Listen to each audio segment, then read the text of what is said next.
We're bombarded with aesthetics in today's society, from home decor to lifestyle choices. It's everywhere, right? But one trend in particular stands out. That girl. That girl who drinks green smoothies and matcha lattes and wakes up early every day to journal and work out in matching gym sets. That girl who has a beautifully looking home, minimalistic and clean, with white walls and green plants. You know the girl we're on about. All with the purpose of becoming the best version of themselves. But despite the beauty of it all, it actually comes with an ugly undertone. Plot twist. Aesthetic trends like this only really focus on one thing, and that is outside perception. How it looks to others rather than how it feels to you. It's extrinsic versus intrinsic, and we'll come back to that in just a minute. So if you've not seen the that girl trend, it's basically this popular trend which involves showing off a curated, perfected, visually pleasing aesthetic. Mainly within fashion, beauty, home decor, productivity, and lifestyle choices. So basically everything. I have so much to say on this. I feel like I'm gonna offend a lot of people. Don't get me wrong, there is nothing wrong with enjoying aesthetics, but this trend in particular promotes unrealistic expectations and harmful intentions. Let me explain. The that girl trend, and to be honest, other aesthetic trends follow a very similar format. Fresh fruit and veg, smoothies, lemon water, matching gym sets, white bedding, white walls, tanned bodies, iced coffees, manicured nails, expensive products like skincare and hair care. Of course, last but not least, working out, fitness, and going to the gym. And that's just from the top of my head. That's an extensive list. There is probably more. Oh, and have a clean and minimalistic house. We are sold this dream that if you have the aesthetics, if you follow this formula, then you have your life together. When really it's about image and how other people perceive you and how you look on the outside. Personally, I think that creating the image to look like you have your life together has created a detrimental template for people, because it is so unrealistic for most of us. And it is littered all over social media, especially on TikTok, Instagram, and Pinterest, but also here on YouTube as well. What is inherently wrong with this? First of all, most of these things are cost dependent. Not everyone can afford the gym membership. Not everyone can afford the Olaplex hair care or the high-end makeup or the premium skincare. Not everyone can afford the fancy home decor or the aesthetic ice cube trays or the green plants. Like, do you know how expensive those green plants are? Expensive. Certainly not everyone can afford to buy an iced latte every single day of their life, which, by the way, can we just talk about that for a minute? I don't know if people know this, but an iced latte tastes the exact same if you put it in a standard glass like this compared to if you put it in a mason jar with a glass straw. The exact same. Like, do we really need the mason jar if we've already got glasses that work? There's nothing wrong with enjoying the aesthetics, like I say, and if you want to buy a cute, aesthetic, sleek mason jar or a glass or whatever, then absolutely fine. If you want to buy glass straws, save the turtles, absolutely fine. If you want to upgrade your glasses, your glassware, or whatever, then absolutely fine. What I'm trying to get at here is this trend promotes people to go and buy stuff that they already have, which they don't necessarily need. They already have a glass that works perfectly fine. But if we're buying it just for the sake that it will look nice to other people, that it will look good on social media, that it will make you that girl, then you're just buying it to seek validation from others. It's basically excess consumerism, and buying stuff in excess can contribute to pollution, waste, and it can start to define people by what they own rather than who they are. So there is a financial burden when it comes to the that girl trend, or indeed any aesthetic trend you see. The clean girl trend, cottagecore. What else? There are so many trends out there. I can't even think of them right now. But literally, all of the trends you see comes with a cost, and not just monetary value. It costs you who you really are. Ooh, that was smooth. This is literally just my opinion, so don't come for me. Now, I'm not saying that all of these things are bad, because I'm sure the expensive skincare and hair care products are probably going to be good for you. Obviously, working out and going to the gym is going to be good for you. And also things with like matching gym sets, although it's not a necessity, it can help you to feel motivated to work out and also give you a confidence boost. Or at least it does for me. So I'm not saying that it's all really terrible and bad and we should just boycott the whole thing. I'm saying that the way it's presented as that girl, as an aesthetic that's connected to worth, is a problem because it's so unattainable for most of us. Like, we don't all live in clean aesthetic houses. Most of us, we don't live in a Pinterest board. Like, can we normalize that? Instead of having this aesthetic trend, can we have a normality trend where we just show the reality, the normality of life? I'm up for that. Who's up for that? The next thing that bothers me about this trend is the notion that in order to be a healthy human,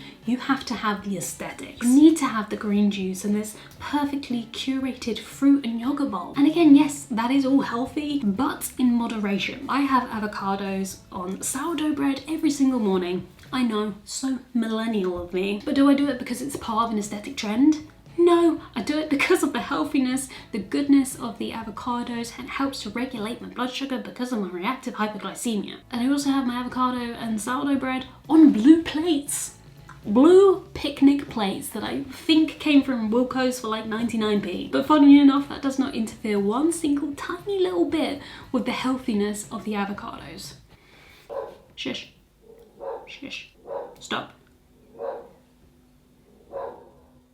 And look, the same goes for your environment, right? We both know that we don't need the pristine, clean show home houses to maintain a healthy life. Again, there is a certain amount of balance that comes into that because it's scientifically proven that having a clean environment helps to boost motivation, productivity, energy, focus, all of that good stuff. So your environment is really important to a healthy lifestyle. But it doesn't have to be overkill 100% of the time. And I've said this before, but social media curates this perfectly curated life. And it's just not like that. It's just not reality 100% of the time. And so the pressure is increased for people to try and conform to a higher expectation, when really we just need to be ourselves. We just need to look around and accept ourselves for who we are and look after ourselves in a way that works for us. And so yeah, all of this does come with a certain amount of balance. I just feel like that girl trend heavily emphasizes on aesthetics rather than just being true to yourself. So if you're looking to get fit, to start working out, you don't need the matching gym sets. Unless it's gonna help boost your confidence and your motivation and it comes from within, then great, but you don't need it to start. Just start as you are. I feel like nowadays fitness and the wellness community and the healthy lifestyle is so entwined with aesthetics, but it doesn't need to be. I feel like as humans we are attracted to the aesthetics, probably because it's been presented to us as this picture perfect life, the dream, right? Aesthetics is almost like a representation of success and wealth, the dream life. And we all consume so much of it, right? It's like we're trying to chase it constantly, but we never quite get there. If we don't live in that perfect world, in that perfect life, then we're not doing enough. It's kind of the implication of that.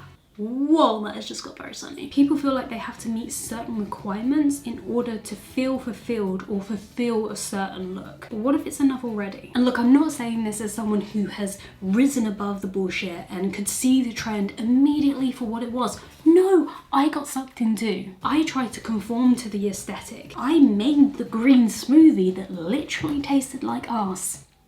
Although, to be fair, I didn't have all of the ingredients, so it's still unconfirmed whether it does taste like arse with all the ingredients. So I'm saying all of this from someone who has tried it and realized, oh, this isn't me. I made this video, I made a reel on Instagram, put it out there, and I felt terrible because it was like, that's not me. But I'm doing it as almost like a brainwashed thing to conform myself to the lifestyle standards that are being presented through the that girl and other aesthetic trends. And I kind of did it because I thought that that's what I had to do as a person on social media. I thought that that's what was expected of me. So I'm saying this as someone who has been brainwashed and then come out through the other end of it and seen the trend for what it really is. And I think it's a shame that if you want a job on social media, if you want to be a content creator on YouTube, on TikTok, on Instagram, then it's almost expected of you to have this perfectly looking home, to have the aesthetics around you, because that's what will draw people in. It draws me in, right? It draws me in. Like, I'll hold my hands up and say, yeah, it draws me in. There's this YouTuber I found recently called Becca Watson, and she makes the most beautifully aesthetically pleasing videos you will ever see. And from an audience perspective, from my own perspective, I am totally drawn into that because it takes me out of the chaos of my own life, and I'm being shown this picture perfect life that's presented me, saying like, hey, it's possible to live this way. But how much of that is reconstructed? How much of that is actually true to reality? And I don't know, like that might be her reality, and fair enough if it is. But to me, reality and my life is messy. And again, I don't have the money to make my environment aesthetically pleasing. I financially don't have that at the moment. It's almost like those kinds of aesthetic videos are being portrayed to me like, hey, if you buy all of these things, then you have a home that looks just like that, and you will have a job on social media, and everyone will be drawn into your videos because you have all of the aesthetics and the aesthetic background. Like, look at me right now. Like, is this an aesthetic background? No, probably not, but it's still a video. I'm still conveying my point. Like, you can make the most amazing content in the world, but if you don't have the right aesthetics, then it's a shame that more people don't see that content. They agree. And I don't mean to say all of that to like throw shade at her, absolutely not. Like, her videos are gorgeous. She is so talented with how she puts it all together, and I do very much enjoy them. I'm just using her work as an example of aesthetics in the social media world. Like, for example, Mrs. Hinch, right? I love Mrs. Hinch. When I first started following her, she made cleaning so fun and enjoyable, and it motivated me so much so that I went out and I bought all of the cleaning products, and I bought all of the Minkies and the Daves and whatnot. And I think it's fantastic that she's helped me and other people to motivate into cleaning. But at heart, that's just not who I am. Like, I am a messy person, and when I can't keep up with that standard of clean and aesthetics, it makes me feel shit about myself. So this aesthetic trend can be problematic because it promotes a very narrow and often unattainable standard of beauty and lifestyle. And it can create pressure for us to conform to a specific aesthetic or lifestyle in order to fit in or gain social media popularity. It can also lead to feelings of inadequacy and low self-esteem for those of us who don't fit the mold, or who can't keep up with the trend's demands, or can't financially afford it. And I think it can be particularly harmful for young people who are still developing their sense of self and may feel like they need to present a certain image in order to be accepted by the people around them. And also, the that girl trend can be exclusionary and perpetuate harmful stereotypes about gender and sexuality. The trend often promotes a very specific type of female that is associated with being white, with being thin, and being heterosexual. And again, that can be particularly harmful for people who don't fit in with these narrow categories. But even so, I am a white female. I am a relatively healthy weight, and I am heterosexual, but I don't fit in with this trend. Does that mean that I'm not good enough? Does that mean I can't have a career on social media? No, I actually think that's what makes me stand out from the rest, because my way of living is much more relatable than the higher standards that is set by other creators. So I am done trying to fit in with the social media expectations of this trend. I'm done trying to force myself to be in this social media funnel where 90% of other creators are. You must like me for me. I'm just gonna live my life how I would, like you saw in that Saturday evening vlog. That was very raw, that was very real. So what it all comes down to is it stemming from an intrinsic motivation as opposed to an extrinsic one. That's the bottom line of this. Am I drinking the green smoothie to look like I've got my life together on Instagram? Or am I drinking it because I actually want to benefit from the nutrients? Like, you've got to figure out who you are doing it for. Are you doing it for other people and how they see you, or are you doing it for yourself? If you posted nothing on social media, how would you truly start living your life? Stop trying to be someone else. Being true to yourself is your superpower. Utilize that shit. It's important to remember that everyone is unique and there is no one right way to look or live. It's okay to enjoy aesthetics or lifestyles that don't fit in with the that girl trend or any social media trend. You should feel empowered to express yourself in whatever way feels most authentic and fulfilling to you. And if you want to build your own life and create your own reality, then check out this video right here where I talk about just that. And of course, I'll see you in the next one.